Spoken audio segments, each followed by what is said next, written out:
1942 की घटना हम आपसे चर्चा करते हैं। नोआखाली का दंगा हर इतिहास का पन्ना में इसका लिखा गया है। हमारी हिंदू बहनों को बलात्कार करके धर्म में परिवर्तन किया जा रहा था और जिन्ना का डायरेक्ट एक्शन उस समय 1942 में। लोहगढ़ महंत के बारे में बताया जाता है कि सिसोदिया राजपूत जो राजस्थान से वह तीर्थाटन में नागा स्वामी के साथ आए थे। गांधी और नेहरू का सेकुलरिज्म जागा और गांधी जी और नेहरू जी 7 दिनों के लिए जहानाबाद वो आए और लोहगढ़ महंत जो विश्वनाथ भारती जी थे और मथुरा सिंह को पकड़ने के लिए अंग्रेज फौज को भी भेज दिए। फिर दादाजी को खोजते हुए महात्मा गांधी उच्च विद्यालय प्रभात नगर, यहाँ से मात्र 3 किलोमीटर दूरी पे उन्होंने आने का काम किया। यहाँ पे भी एक दिन का वो अनशन का रखे, लेकिन तब भी मेरे दादाजी नहीं गए, क्योंकि वो हिंदुत्व की बात ही नहीं कर रहे थे। वो ये कह रहे थे कि आप शस्त्र त्याग दीजिए और मोहम्मदनों को मत मारिए, छोड़ दीजिए, जो कि ऐसा होना नहीं था। तो मेरे गांव में ही रहने वाले लोग उस समय के कोलकाता में काम करते थे, जो लैंडलेस यहाँ से होते तो वहाँ जाकर काम करते थे, दिहाड़ी मजदूरी। तो वो जब वहाँ से आए तो अपने साथ एक रेडियो लेकर के आए थे जी। तो ऐसे ही मेरे दादाजी बैठे हुए थे, विशुद्ध क्षत्रिय थे, बचपन से ही घुड़सवारी तलवारबाजी में निपुण थे। वो नागा साधुओं का और डेडली कॉम्बिनेशन हुआ तो और उनमें तीव्रता आया, धर्म के प्रति जागृति हो गया था बचपन से ही। घुड़सवारी गंगाराम घोड़ा मेरे पास था, तो 17 केजी का तलवार बनाए। 4 दिन के बाद यात्रा हुआ और पहला नरसंहार जो जिसको कह सकते हैं या प्रतिकार कह सकते हैं, नरसंहार इसको नहीं कहा जाए, प्रतिकार, ये तो प्रतिकार था। प्रत्युत्तर देना जरूरी था, क्योंकि हिंदू समाज सो रहा था, कोई तो आगे हो इसका इंतजार किया जा रहा था। तो उसको लीड करने के लिए इस क्षेत्र में मेरे दादाजी स्वर्गीय महंत विश्वनाथ प्रताप भारती। जब हम मगध की बात करते हैं तो मगध में खास करके 3 बातों को ध्यान दिया जाता है। पहला पराक्रम, दूसरा ज्ञान की भूमि और तीसरा मोक्ष की भूमि। पराक्रम की भूमि यानी किसी को रक्षा करना, और हिंदू धर्म में भी कहा गया धर्मो रक्षति रक्षिता, जो धर्म की रक्षा करते हैं जो व्यक्ति करता है उसको धर्म रक्षा करता है। भगवान कृष्ण गीता में इसकी चर्चा किए हैं। जब पृथ्वी पर हम विचरण करते हैं तो 2 तरह के मानव यहाँ पाए जाते हैं। एक होते हैं जो दैविक कृपा जिन पे रहता है, दैविक कुल सनातन के लिए बात करते हैं। एक होता है असुर प्रवृत्ति का, जिसको लोग दैत्य के रूप में जाना जाता है। जब जब पृथ्वी पर दैत्यों की संख्या बढ़ती है तो भगवान किसी न किसी व्यक्ति में उस आत्मा को देकर इस मृत्युलोक में भेजते हैं कि उस धर्म को, उस चीज को, उस जगह को, उस समाज को, उस राष्ट्र को बचाने के लिए कृपा करते हैं। जब इतिहास के पन्नों को जब हम पढ़ते हैं, इतिहास का पृष्ठ साक्षी बनकर हमारे सामने मौजूद होता है। मगध की ओर जब हम देखते हैं, दृष्टिगोचर करते हैं, फ्रंट व्यू से देखते हैं, तो इसका 3 इतिहास है। एक प्राचीन इतिहास, दूसरा मध्यकालीन इतिहास, तीसरा वर्तमान इतिहास। प्राचीन काल में जरासंध, बानासुर, बहुत वगैरह वगैरह आप देखे होंगे कि जितने महाकाव्य उसमें चर्चाएं हैं। जब मध्यकालीन की बात करते हैं उसमें भी यहाँ बहुत सारे सूरवीर रहे हैं, और ना भी रहे तो उनको भगवान ने यहाँ बुला लिए हैं एक तरह से रक्षा के लिए, धर्म के लिए। जब मुगल सल्तनत हावी था और अंग्रेज भी, उस समय अंग्रेज का आगमन हो गया था, भारत की आज़ादी मिलने वाली थी। 1942 की घटना हम आपसे चर्चा करते हैं। नोआखाली का दंगा हर इतिहास का पन्ना में इसका लिखा गया है कि किस तरह से हिंदू माँ, हमारी हिंदू बहनों को बलात्कार करके धर्म में परिवर्तन किया जा रहा था, और जिन्ना का डायरेक्ट एक्शन उस समय 1942 में। चटगांव एक जगह था जो अभी वर्तमान समय में बांग्लादेश में पड़ता है। वह जगह बंगाल में पहले थी, जब बंटवारा नहीं हुआ था, बांग्लादेश का विभाजन नहीं हुआ था देश का, तो उस समय जिन्ना के द्वारा जितने भी सारे मस्जिदों से एक तरह से फरमान निकला, कहें तो मैंने पैगाम भेजा गया, सब जगह बोला गया कि काफिरों को हत्या करें, काफिरों को हत्या करें। और बंगाल में बहुत बुरी तरह से नरसंहार स्टार्ट हो गया। जब नरसंहार हुआ, बंगाल में स्टार्ट हो गया, धर्मांतरण स्टार्ट हो गया, तो कोई व्यक्ति नहीं खड़ा हुआ हिंदू को बचाने के लिए। मगध में 2 व्यक्ति, एक लोहगढ़ महंत और दूसरा मथुरा सेन, दोनों परम मित्र थे। लोहगढ़ महंत के बारे में बताया जाता है कि सिसोदिया राजपूत जो राजस्थान से, वह तीर्थाटन में नागा स्वामी के साथ आए थे।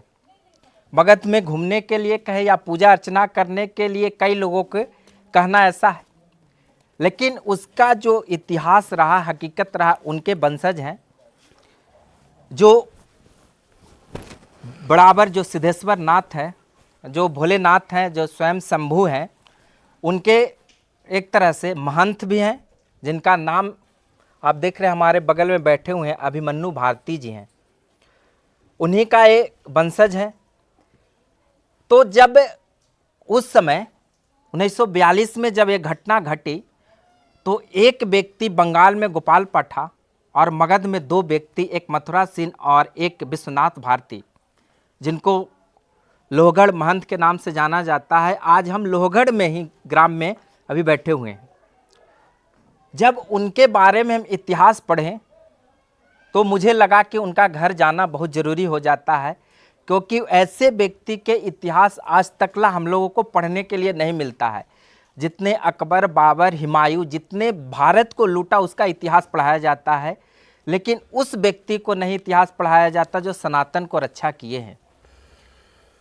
जब उस समय इस क्षेत्र में, मगध क्षेत्र में, जब उधर से डायरेक्ट एक्शन दिया गया था, तो हिंदुओं को मारकर भेजने लगा। एक ट्रेन चलती थी इधर से, बंगाल की ओर जाती थी बिहार से, तो बंगाल प्रांत में इन दोनों ने मिलकर इधर से मुसलमानों को भी उस मतलब एक तरह से प्रतिक्रिया देकर यह बताए कि हिंदू कोई कायर नहीं है। और मुसलमानों को लाश यहाँ से बंगाल जब जाने लगा, तब जिन्ना को जहन में आया कि कोई न कोई हुआ एक ऐसा योद्धा है जो हमारा प्रतिक्रिया कर रहा है और हमें मुंहतोड़ जवाब दे रहा है।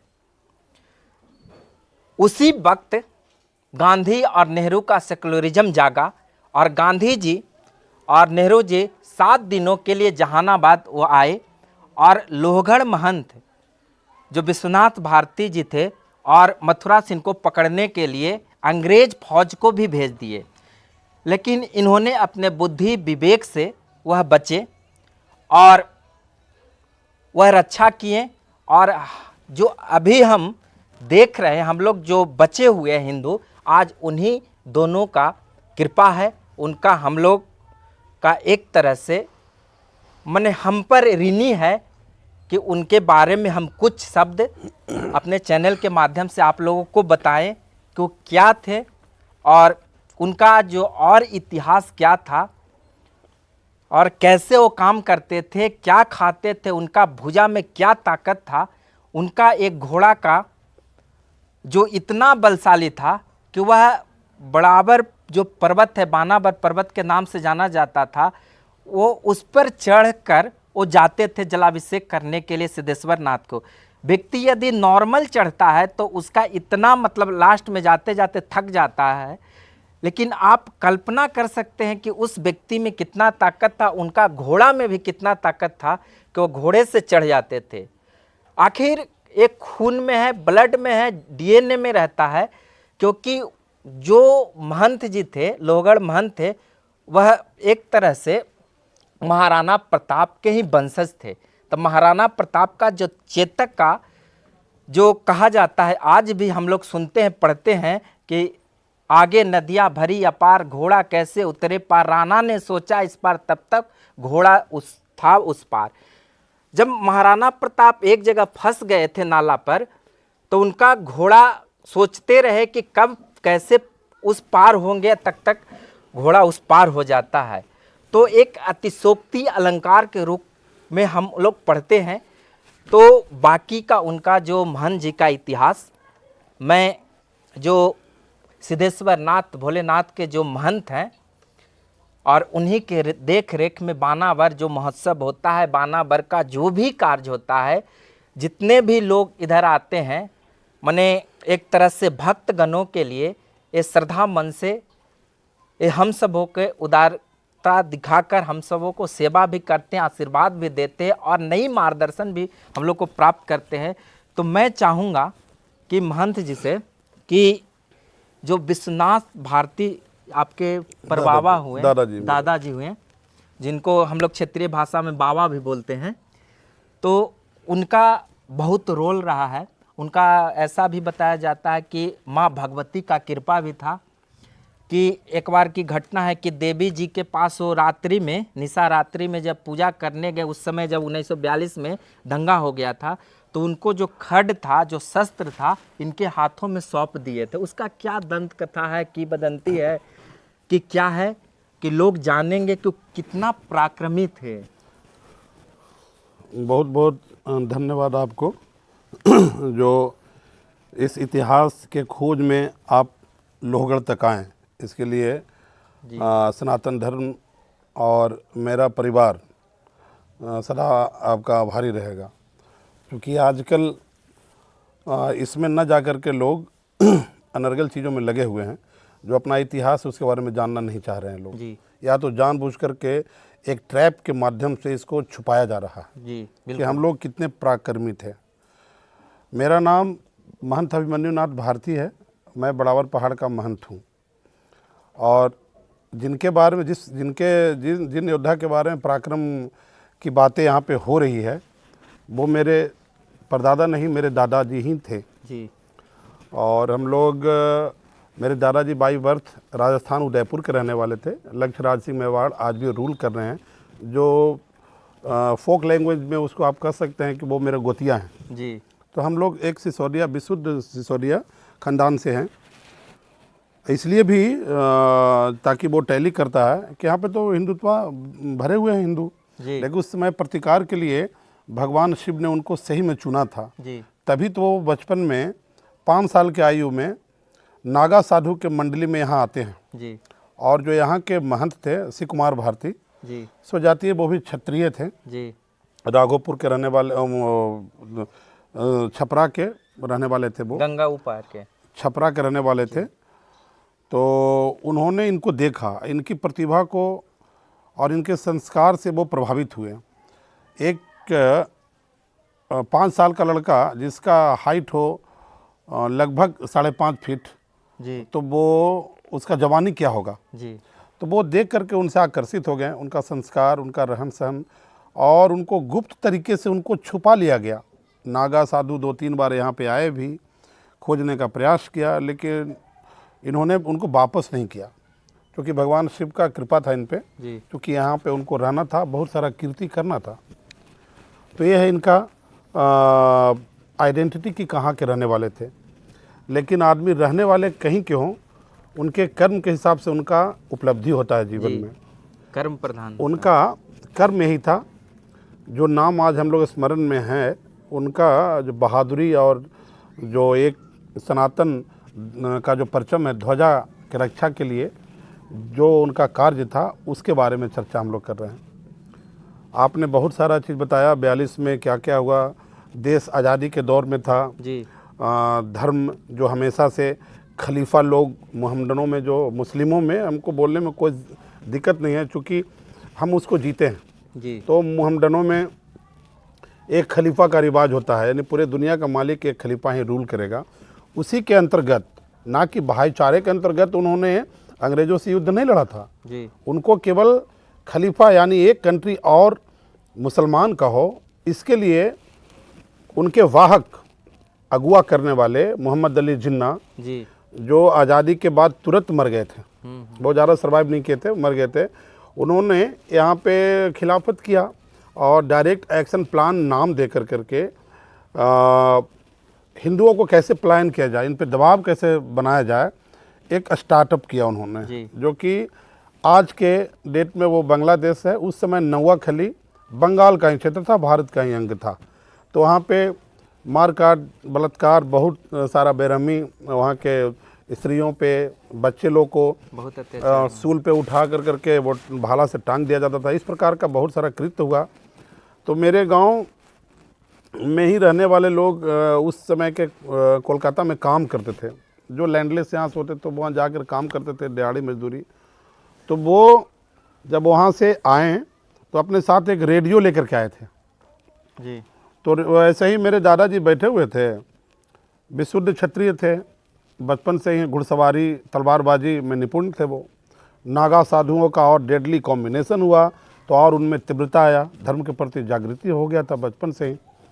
तो उनके पास मेरे गांव के एक कपिल बाबा हैं, वो जिक्र किए कि महंत जी जानते हैं कि ऐसा ऐसा घटना हुआ है, एक ऐसा यंत्र है कि सब कुछ बताता है, जो ज़रा सुनिए जी। तो वो उन्होंने सुना इस समाचार को।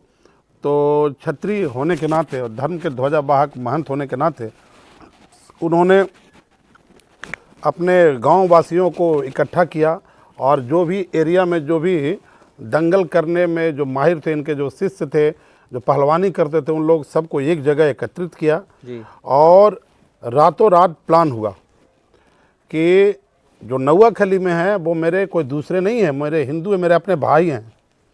मैं इस बात को कह के थोड़ा भावुक हो रहा हूँ कि आजकल कितना नैतिक पतन हो गया है लोगों में, कि अपने के लिए खड़ा नहीं होते हैं। लेकिन उस समय क्या रहा होगा उन लोग का, कृपा ईश्वर का, कि कहाँ नौवाखली और कहाँ लोहगढ़, यहाँ पे वो जागृत हो जाते हैं, अपने लोगों के लिए बलिदान, जो सबसे उत्तम बलिदान है, उसके लिए तैयार हो जाते हैं और यहाँ के जो लोग हैं उनका साथ देते हैं।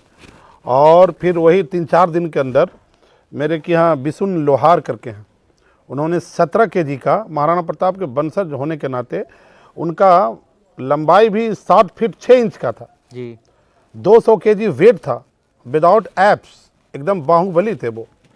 घुड़सवारी गंगाराम घोड़ा मेरे पास था। तो 17 kg का तलवार बनाए, 4 दिन के बाद यात्रा हुआ और पहला नरसंहार, जो जिसको कह सकते हैं या प्रतिकार कह सकते हैं, नरसंहार इसको नहीं कहा जाए, प्रतिकार, ये तो प्रतिकार था, प्रत्युत्तर देना जरूरी था, क्योंकि हिंदू समाज सो रहा था, कोई तो आगे हो इसका इंतजार किया जा रहा था। तो उसको लीड करने के लिए इस क्षेत्र में मेरे दादाजी स्वर्गीय महंत विश्वनाथ प्रताप भारती जिन्हें अगवा किया, इनके परम शिष्य और मित्र भी, क्योंकि महंत थे तो मित्र तो थे ही, लेकिन जब महंत होने के बाद गुरु के स्थान में, तो गुरु शिष्य का परंपरा अपने सनातन धर्म में बहुत मायने रखता है। तो बाबू मथुरा सिंह दोनों मिलकर के, उधर वो भी पहलवान आदमी थे, उनके भी रक्त में विशुद्ध हिंदू का खून था, वो जागृत हुए, दोनों मिलकर के प्लान किए, क्षेत्र बांट दिया गया, रातों रात प्रोग्राम हुआ। वो उधर तेल्हाड़ा से होते उधर नालंदा जहानाबाद वाले इलाका में नक्शो नाबूद करना शुरू किए, इधर से मेरे दादाजी काटना शुरू किए। आलम ऐसा हो गया, प्रभाव इतना हुआ, जो कि सोशल मीडिया नहीं था। तो सोचिए कि उस समय महात्मा गांधी का ऑफिशियल स्टेटमेंट है जी, कि उस समय 35,000 यानी 35,000 मोहम्मडनों का नरसंहार हुआ यहाँ पे, और हिंदू कितना कटा उसका गिनती नहीं था, लेकिन वो द्रवित हो गए मुसलमानों का कटता हुआ देख। नेहरू जी और सो कॉल्ड महात्मा गांधी जी, जो महात्मा जो लगाते हैं नाम, हम लोग उस वंश से, हमको कोई दिक्कत नहीं है इस बात को बोलने में कि महात्मा थे ही नहीं। हिंदू के लिए वो नरसंहार करने का एक अगुवा थे और इमोशनल ब्लैकमेल करने का, भारतीय हिंदू संस्कृति जो गुरु परंपरा का जो पालक करता है, उस पे इमोशनल कार्ड खेल कर करके कि जब भी कुछ होता था तो महात्मा गांधी अनशन पे बैठ जाते थे, लोग को लगता था ये मर मुर जाएंगे, चलो भाई इनके साथ हो जाओ। ऐसे करके मैनेज करने वाले लोग वहाँ से चले, नेहरू जी और महात्मा गांधी, और 7 दिनों तक आज के जिला जहानाबाद, उस समय गया का ही क्षेत्र था, जहानाबाद में 7 दिन अनशन पर बैठे, और मेरे दादाजी और मथुरा जी को अरेस्ट करने के लिए अनशन पर बैठ गए और बुलावा पे बुलावा भी भेजते गए, चूँकि वो लोग, जो लोग बुरे होते हैं वो मायावी होते हैं। एक तरफ दिखावा कर रहे थे कि हम अनशन कर रहे हैं, एक तरफ इनका मृत्यु का, ही दोनों का षड्यंत्र रचा जा रहा था। तो जान बचाने का सबका है, हक है। तो यही हुआ, नहीं ये लोग गए। फिर दादाजी को खोजते हुए महात्मा गांधी उच्च विद्यालय प्रभात नगर, यहाँ से मात्र 3 किलोमीटर दूरी पे उन्होंने आने का काम किया। यहाँ पे भी एक दिन का वो अनशन का रखे, लेकिन तब भी मेरे दादाजी नहीं गए, क्योंकि वो हिंदुत्व का बात ही नहीं कर रहे थे। वो ये कह रहे थे कि आप शस्त्र त्याग दीजिए और मोहम्मदनों को मत मारिए, छोड़ दीजिए, जो कि ऐसा होना नहीं था। इन्होंने कसम खाया था कि जो मेरे अपने लोगों का बलात्कार किया है, मारा है, जिसमें बहुत सारे बच्चे भी थे, उसका हम मृत्यु सहन नहीं कर सकते, और सर्वोच्च बलिदान के लिए तैयार हो गए। तो इन पे महात्मा गांधी रुष्ट होकर के सूट वारंट का आदेश जारी कर दिया गया। तो मेरे दादाजी घुड़सवार थे, बहुत अच्छे योद्धा थे।